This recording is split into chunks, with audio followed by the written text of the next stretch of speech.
All right, let's dive right in. Today we're going to talk about a trait that I think a lot of us will recognize, either in ourselves or definitely in someone we know. It's this powerful, almost automatic drive to do everything alone. We're going to unpack the psychology behind what's called hyperindependence. So, let me ask you something straight up. When a problem pops up in your life, doesn't matter if it's big or small, what's your gut reaction? Is it to just handle it, all by yourself, without even a flicker of a thought about asking for help? It's easy to write that off as just being stubborn, or maybe a little bit of a control freak. But what's really fascinating here is that it goes way deeper than that. It's actually a whole psychological profile, a really structured way of thinking and behaving. Let's start sketching it out. To really get a handle on this, let's use a metaphor. I want you to picture this person as the solitary architect. They are carefully, meticulously building their entire world, their life, their career, you name it. But they are absolutely convinced they have to draw every single line and lay every single brick themselves. Okay, so what's actually in the blueprint for this solitary architect? What's the engine behind this need for absolute, total self-reliance? Let's take a look at the core psychological forces that create this intense drive for control. The official term for this whole thing is hyper-independence.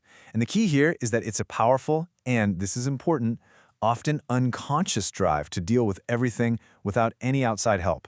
And that word, unconscious, man, that's everything. Because a lot of the time, people don't even realize they're doing it. It just feels normal to them. So this entire structure, this whole way of being, is really built on two fundamental psychological concepts. You can think of them as the twin pillars holding up the entire mindset of our solitary architect. Let's break them down. First up, we've got a strong internal locus of control. Now, what does that mean? It's the core belief that you, and pretty much you alone, are the one pulling the strings in your life. Your successes, those are your wins. Your failures, well, that's on you too. It's that little voice in your head that's always saying, look, if you want it done right, you've just got to do it yourself. And that ties right into the second pillar, a really powerful need for autonomy. This isn't just about, liking your freedom. It's a deep gut-level need to be your own boss, to make your own calls, and to be free from anyone else's influence. And often, this comes from somewhere, maybe a past where relying on other people just led to being let down. So being self-directed doesn't just feel good, it feels like the only safe way to operate. So this is where it gets really interesting and kind of tricky, because everything we've talked about, it sounds like a strength, right? And it absolutely can be. But here's the big question we have to ask. Is this incredible self-reliance a genuine source of strength, or is it a defensive shield? Let's look at the two sides of the coin here. On one side, you have quiet self-trust. This is the healthy version, a calm, solid confidence that you can handle what life throws at you. But on the other side, you have emotional protection. This is where that same impulse turns into a defensive wall, built brick by brick to avoid the pain of vulnerability or the risk of being disappointed by others. And this is where the costs get high. It can lead to burnout because you're carrying everything alone, and it can really damage relationships because it's hard to get close to someone who won't let you in.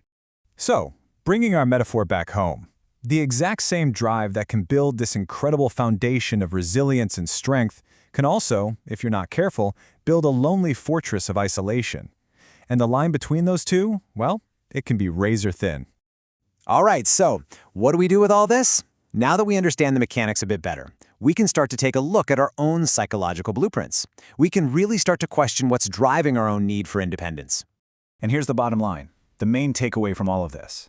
Self-reliance is an amazing tool, but understanding why you're so self-reliant, is it coming from confidence or is it coming from fear? That is the absolute first step to making sure that powerful tool is actually serving you instead of holding you back. And that really just leaves us with one final thought to chew on. If your independence builds a fortress to keep you safe, at what point does that fortress stop protecting you and start becoming a prison? Something to think about. Thanks for tuning in.